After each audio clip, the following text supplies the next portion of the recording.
Ola, Uber, ನಮ್ಮ ಯಾತ್ರಿ, Rapido city ಜನರು ಸಂಚಾರಕ್ಕಾಗಿ ಬಳಸ್ತಾ ಇರುವ ಆನ್ಲೈನ್ ಆಪ್ಗಳು ಆದ್ರೀಗ ಈ ಅಗ್ರಿಗೇಟರ್ ಆಪ್ಗಳು ಹೊಸ ವರಸೆಯನ್ನ ಶುರು ಮಾಡಿವೆ. ಅದೇನು ಅಂತ ತೋರಿಸ್ತೀವಿ ನೋಡಿ.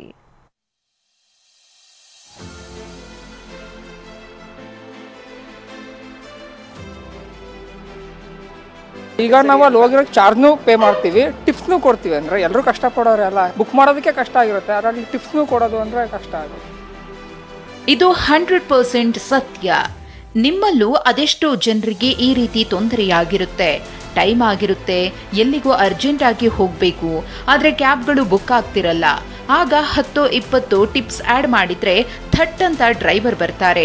ಹೀಗೆ ಜನರ ಅಸಹಾಯಕತೆಯನ್ನ ಬಂಡವಾಳ ಮಾಡಿಕೊಳ್ಳೋ ಆಪ್ ಆಧಾರಿತ ಕಂಪನಿಗಳು ಗ್ರಾಹಕರಿಗೆ ಯಾಮಾರಿಸ್ತಿವೆ.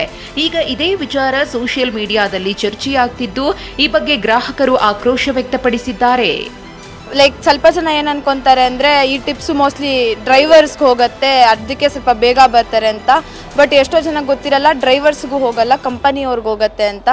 ಆ್ಯಂಡ್ ಮೋಸ್ಟ್ಲಿ ಇದು ತುಂಬ ಪ್ರಾಬ್ಲಮ್ ಆಗುತ್ತೆ ಫ್ಯೂಚರಲ್ಲಿ. ಸರ್ವಿಸ್ ಕೊಡ್ತಾ ಇರೋರು ಆಟೋ ಅವರು, ಅದು ಅವ್ರಿಗೂ ಹೋಗ್ತಿಲ್ಲ ಅಂದರೆ ಟಿಪ್ಸ್ ತೊಗೊಳೋದು ವೇಸ್ಟ್ ಸರ್, ಹೇಳ್ಬೇಕಂತ ಅಂದರೆ.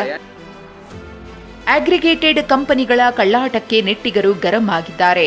ಓಲಾ, ಊಬರ್ಗಳ ಸುಲಿಗೆಗಳನ್ನ ಹೋಟೆಲ್ ಮೆನು ರೀತಿ ಚಿತ್ರಿಸಿ ಸಾಮಾಜಿಕ ಜಾಲತಾಣದಲ್ಲಿ ಪೋಸ್ಟ್ ಮಾಡಿದ್ದಾರೆ. ಇನ್ನು ಈ ಬಗ್ಗೆ ದೂರುಗಳು ಬಂದ್ರೆ ಕ್ರಮ ಕೈಗೊಳ್ಳುತ್ತೀವಿ ಅಂತಾರೆ ಅಧಿಕಾರಿಗಳು. ನಾವು ಮುಂದಿನ ದಿನಗಳಲ್ಲಿ ವಾಹನಗಳನ್ನ ಪರಿಶೀಲನೆ ಮಾಡಿದಾಗ ಏನಾದರೂ ಎವಿಡೆನ್ಸ್ ಸಿಕ್ಕರೆ ಟಿಪ್ಸ್ ಕಲೆಕ್ಟ್ ಮಾಡ್ತಾರೆ ಅಂತ ಹೇಳಿ ಖಂಡಿತ ಅಂಥ ಅಗ್ರಿಗೇಟರ್ಸ್ ಯಾರಿದ್ದಾರೆ ಅವ್ರ ಮೇಲೆ ಕ್ರಮ ಕೈಗೊಳ್ಳಕ್ಕೆ ಇಲಾಖೆ ಎಲ್ಲ.